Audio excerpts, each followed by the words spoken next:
सभी को अच्छी तरह से पता है कि हिंदी कोर हो या इंग्लिश इलेक्टिव हो, इसका क्रेजी जो होती है ना मेरे भाई यूट्यूब में, बहुत ही कम है हमारा झारखंड बोर्ड का। लेकिन मेरे दोस्तों मैं आपके साथ हूं, बस आप अगर सपोर्ट करेंगे तो मेरे दोस्तों मैं एक एक क्वेश्चन को निचोड़ करके मैं बताऊंगा कि आपके एग्जाम में क्या आने वाला है।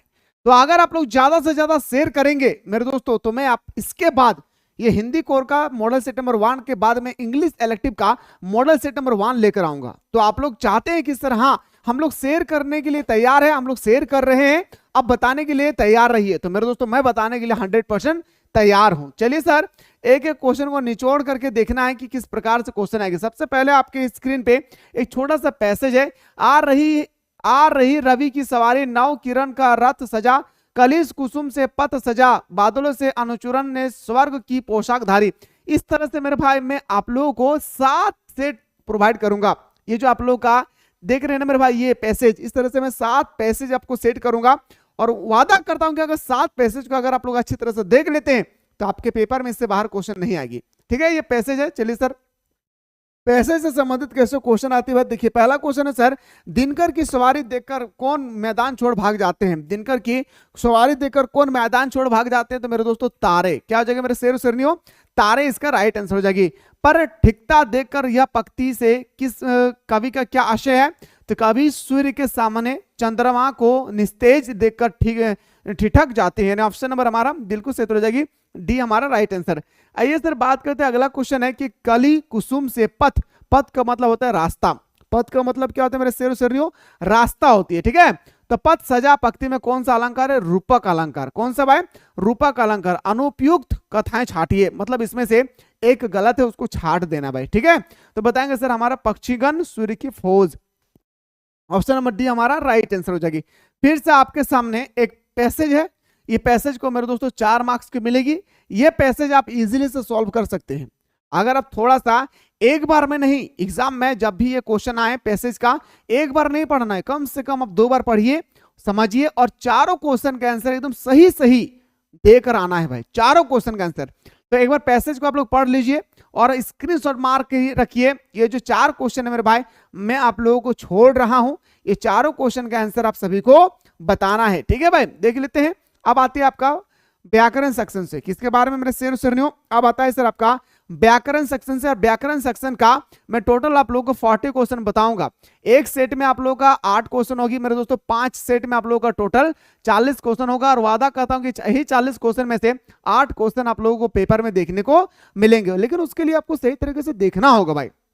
चलिए पहला क्वेश्चन है सर हमारा व्याकरण का कि आलेख का अभिप्राय क्या है। जो हम लोग आलेख लिखते हैं ना भाई, इसका अभिप्राय क्या है, यहाँ पे ये पूछा गया भाई। तो आलेख का अभिप्राय होता है किसी विषय पर सर्वगम पूर्ण जानकारी जो तथ्यात्मक, विश्लेषणात्मक अथवा विचारात्मक हो। यानी हमें पता चलता है भाई कि हमारा ऑप्शन नंबर बिल्कुल सही तो हो जाएगी, क्या ए इज द राइट आंसर। बात करते हैं सर अगला क्वेश्चन है कि फीचर में तथ्यों की प्रस्तुति का ढंग कैसा होता है।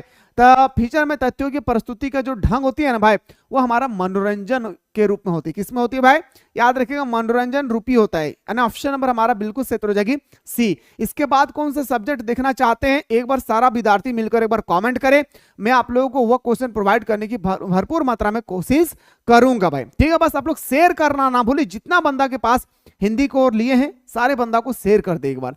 संपादकीय किसे कहते हैं भाई, आपसे यहाँ पे पूछा गया कि जो हमारा क्वेश्चन नंबर 11 भाई संपादकीय किसे कहते हैं, तो बताएंगे सर हमारा संपादक द्वारा किसी प्रमुख घटना और समस्या पर लिखा गया विचारात्मक। इन ऑप्शन नंबर ए एम बी हमारा सही हो जाएगी। आइए सर बात करते हैं कि संवाददाता के बीच काम का विभाजन आमतौर पर किस बात को ध्यान में रखते हुए किया जाता है, तो बताएंगे सर क्वेश्चन नंबर 12 का हमारा राइट आंसर हो जाएगा संवाददाता के ज्ञान की रुचि। इन ऑप्शन नंबर हमारा बिल्कुल सही हो जाएगी, ए हमारा राइट आंसर हो जाएगा सर। आइए सर बात करते हैं अगला जो क्वेश्चन है हमारा कि भारत का पहला छापाखाना कब खुला था। भारत का पहला जो छापाखाना था ना, छापाखाना का मतलब होता है प्रिंटिंग प्रेस, प्रिंटिंग मशीन। याद रखिएगा मेरे भाई, जो क्वेश्चन नंबर 15 इसका राइट आंसर हो जाएगा हमारा, सॉरी हमारा क्वेश्चन नंबर जो 13 है इसका राइट आंसर होगा 1500। पूरा डेट याद रखिएगा 1556 भाई। कहां पे खोला था भारत में पहली बार, तो उसको भी याद रखिएगा गोवा में। सबसे पहले बार कहां पे, तो गोवा हमारा सही उत्तर हो जाएगा सर। आइए गुरुजी अगला क्वेश्चन पे आते हैं कि फ्रीलांसर पत्रकार का अर्थ क्या है। जो फ्रीलांसर है ना दादा, अगर अर्थ की लागे रे भाई तो होने से पूछल गलो। बताए दादा स्वतंत्र पत्रकार, यानी ऑप्शन नंबर हमारा बिल्कुल सही तो हो जाएगी सी, इसका राइट आंसर हो जाएगी। आइए सर बात करते हैं एक क्वेश्चन और यहाँ पे याद रखिएगा कि पत्राचार कितने प्रकार के होते हैं, तो बताएंगे सर 3 प्रकार का होता है, इसको भी ख्याल रखना भाई, ठीक है। आइए गुरुजी बात करते हैं कि मौद्रिक माध्यमों की सबसे बड़ी सीमा क्या है। मौद्रिक माध्यमों की जो सबसे बड़ी सीमा है ना भाई, वो सीमा है हमारा तुरंत घटी घटनाओं का प्रस्तुति का अभाव, यानी ऑप्शन नंबर हमारा बिल्कुल सही तो हो जाएगी, हमारा ऑप्शन नंबर बिल्कुल सही तो हो जाएगा मेरे दोस्तों, बी हमारा राइट आंसर हो जाएगी। आइए गुरुजी अगला क्वेश्चन में बात करते हैं कि उदयन मार्तंड नामक समाचार पत्र का प्रकाशन किस वर्ष हुआ था, तो 1826 में। कब हुआ था मेरे भाई, तो बताएंगे सर 1826 में पहली बार हमारा उदयन मार्तंड जो होते हैं ना मेरे भाई, उसका प्रकाशन हुआ था, यानी ऑप्शन नंबर हमारा ए हमारा सही तो हो जाएगी। बात करते सर अगला क्वेश्चन आपसे पूछा गया है कि पत्रकारिता का मूल्य तत्व क्या है, तो पत्रकारिता का जो मूल्य तत्व होती है ना मेरे दोस्तों, उसका अर्थ होता है हमारा जिज्ञासा। और जो भी स्टूडेंट्स अभी तक मिसाइल क्लासेस के आपको डाउनलोड नहीं किए मेरे दोस्तों, जल्दी से प्ले स्टोर से मिसाइल क्लासेस के आपको डाउनलोड करके मात्र बचे हुए समय में अगर आप सारा नोट्स चाहते हैं कि सिलेक्टेड नोट्स चाहते हैं, तो मेरे दोस्तों यहाँ पे जाइए, नोट्स भी मिलेगी, मॉडल पेपर भी मिलेगा, PYQ भी मिलेगी, और इसके बाद आप लोगों को सिलेक्टेड क्वेश्चन भी प्रोवाइड किया जा रहा है। साथ ही साथ आप लोगों को मेरे दोस्तों यहाँ पे आप लोगों को मिलेगा क्या, एग्जाम से पहले एग्जाम पेपर कंडक्ट कराई जाएगी। इतना ज्यादा फैसिलिटी आप लोगों को यहाँ पे प्रोवाइड किया जा रहा है। साथ ही साथ मेरे दोस्तों यहाँ पे सुबह शाम दोनों टाइम पे ऑनलाइन क्लासेस होती है, इसका भी आनंद ले, ऑनलाइन क्लास का था, याद रखना भाई, ठीक है। चलिए सर आइए बात करते हैं, अगला क्वेश्चन पे आते हैं। क्वेश्चन है सर पीटीआई क्या है। पीटीआई एक प्रकार का मेरे दोस्तों समाचार एजेंसी है, क्या भाई, याद रखिएगा पीटीआई एक प्रकार का हमारा क्या है, समाचार एजेंसी है। क्या है मेरे भाई, पीटीआई एक प्रकार का समाचार एजेंसी है। आइए सर बात करते हैं अगला। अब यहाँ पे मेरे दोस्तों फिर से आपके सामने आ गया पोयम। पोयम को आप जब तक स्टडी नहीं करेंगे तब तक आप इसको सॉल्व नहीं कर सकते हैं, क्योंकि इसका जो लैंग्वेज होती है ना बहुत ही अटपटांग होता है। क्यों, क्योंकि ये पूरा का पूरा आपके बुक से लिया जाता है। तो बुक को पढ़े, मैं बेटर तरीके से पढ़ाया, फाउंडेशन कोर्स में आप लोगों को जो पढ़े हैं उनको पता होगा। मैं और जग और कहाँ का नाता, मैं बना बना कितने जग रोता रोज मिटाता, जग जिस पृथ्वी पर छोड़ा करता भैभव, मैं प्रति पग से उस पृथ्वी को ठुकराता, मैं निज रोदन में राग लिए फिरता हूँ, शीतल वाणी में आग लिए फिरता हूँ, है जिस पर धूपों के प्रसाद निछावर, मैं वह खंडर का भाग लिए फिरता हूँ। ये पैसेज है भाई, पैसेज को पढ़ने के बाद हमारे सामने क्वेश्चन आएंगे भाई इस तरह से। कवि स्वयं को शेष संसार से अलग मानते हैं भाई। क्यों, कवि जो है शेष संसार से वो अपने आप को अलग मानता है भाई, इसके पीछे कोई कारण होना चाहिए ना। तो कारण वो धन संग्रह या वैभव के पीछे नहीं भागना चाहते, मतलब वो हमारे कवि है ना भाई, वो नहीं चाहते कि मैं धन संग्रह करूं। क्यों, क्योंकि एक दिन मुझे मौत का घाट पे उतरना होगा, इसलिए मैं धन को आर्जित ना करें। अगला कि सर कभी अपने आप को किस तरह के खंडर का स्वामी मानते हैं भाई, तो बताएंगे सर ये शताब्दी वर्ष से पहले निर्मित भवन। ऑप्शन नंबर हमारा बिल्कुल सही हो जाएगा सी। शीतल वाणी में आग लिए फिरना किस अर्थ को द्वेदित करता है, किस अर्थ को इंडिकेट करता है मेरे दोस्तों, तो बताएंगे शांति चित्त किंतु दृढ़तापूर्ण। ऑप्शन नंबर डी हमारा राइट आंसर हो जाएगी। मैं प्रति पग से उस पृथ्वी को ठुकराता, पंक्ति के माध्यम से कवि का क्या कहना चाहते हैं, तो कवि क्या कहना चाहता है मेरे दोस्तों, तो बताएंगे सर कवि कहना चाहते हैं वो भौतिक वैभव के तुच्छा समझौता। यानी ऑप्शन नंबर हमारा ए सी हमारा सही हो जाएगी। आइए सर बात करते हैं कि क्या भूलूं क्या याद करूं किस विद्या की रचना है। क्या भूलूं क्या याद करूं किस विद्या की रचना है, तो बताएंगे मेरे दोस्तों जो क्वेश्चन नंबर हमारा 23 है, इसका राइट आंसर हो जाएगा हमारा आत्मकथा। क्या है, ये एक प्रकार का हमारा आत्मकथा है सर। कविता के बहाने पाठ के कवि कौन है भाई, कविता के बहाने पाठ के कवि कौन है, आप सभी को पता है। कविता के बहाने इस पाठ के कवि के नाम पूछा जा रहा है, तो कुंवर नारायण सिंह। क्या मेरे भाई, Kunwar Narayan Singh. And option number C हमारा सही उत्तर हो जाएगी। हम दूरदर्शन पर बोलेंगे कविता में हम का अर्थ क्या है, हम का अर्थ होती है मेरे दोस्तों, यहाँ पे जो हमारा हम शब्द का प्रयोग किए गए हैं ना, उस हम का अर्थ होता है समाज। क्या होती है मेरे भाई, इस हम शब्द का अर्थ होता है हमारा समाज। ठीक है, चलिए सर आइए गुरुजी बात करते हैं अगला क्वेश्चन के मुक्ति बोध किस काव्यांश के अगुवाई कवि है।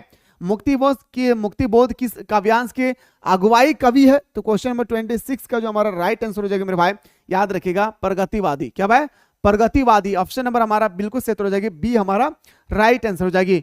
बहुत काली सील जरा से लाल केसर से की जैसे धुल गई हो, मैं कौन सा अलंकार है, अतिशयोक्ति अलंकार। यानी ऑप्शन नंबर हमारा 27 का बिल्कुल सही हो जाएगी, सी हमारा राइट आंसर हो जाएगा। बात करते हैं सर अगला, और ये तो मैं आप लोगों को सेट बता रहा हूं मेरे भाई, मॉडल सेट नंबर 1 है।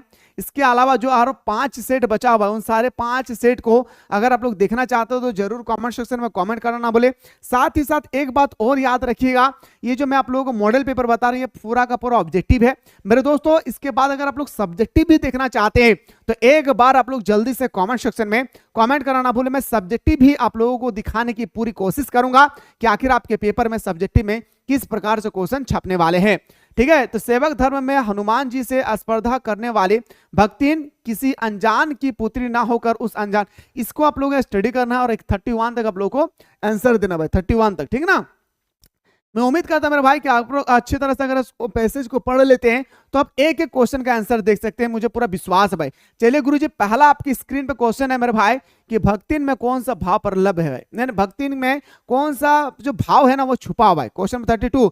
तो बताएंगे सर, याद रखिएगा स्वाभिमान का भाव, किसका भाई, स्वाभिमान का भाव। आइए सर बात करते हैं, अगला क्वेश्चन है सर, क्वेश्चन नंबर नेक्स्ट है सर कि आपसे पूछा गया भक्तिन महादेवी से कितने वर्ष बड़ी थी। जो भक्तिन है ना भाई वो महादेवी से कितने वर्ष बड़ी थी, तो बताएंगे सर, याद रखिएगा 25 वर्ष, 25। ऑप्शन नंबर हमारा बिल्कुल सही हो जाएगी, क्या, सी इसका राइट आंसर हो जाएगी।